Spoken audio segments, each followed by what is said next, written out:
Kalau buang angin ikut belakang, batal wuduk. Sedangkan yang keluar angin tu angin je, bukan ada apa-apa pun. Bukan buang air besar, angin. Macam kita bernafas, kita sendawa.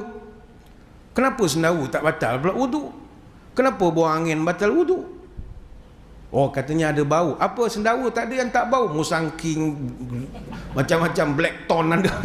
Kalau musim-musim black musangking letih, ada juga bau. Kenapakah dibatalkan wuduk? Sebab kalaulah buang angin tidak membatalkan wuduk, maka masjid akan tidak harmoni lagi. Saya ambil contoh, katakanlah fiqh mengatakan buang angin tak batal, buang air besar je batal. Apa jadi pada sembahyang isyak kita selepas ini? Isyak imam bertugas, kan tak, buang angin tak batal, dia pun rukuk, Allahu Akbar, boom, satu dah. Apa jadi soh tamu? Tu imam musangking contoh.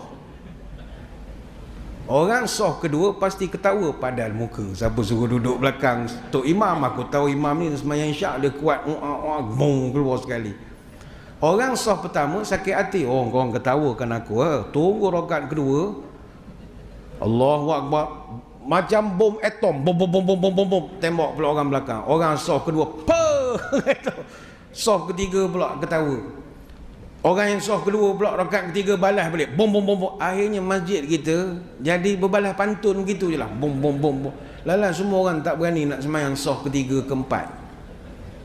Tujuan nak jaga keharmonian. Kau nak buang angin bukan di sini. Itu contoh.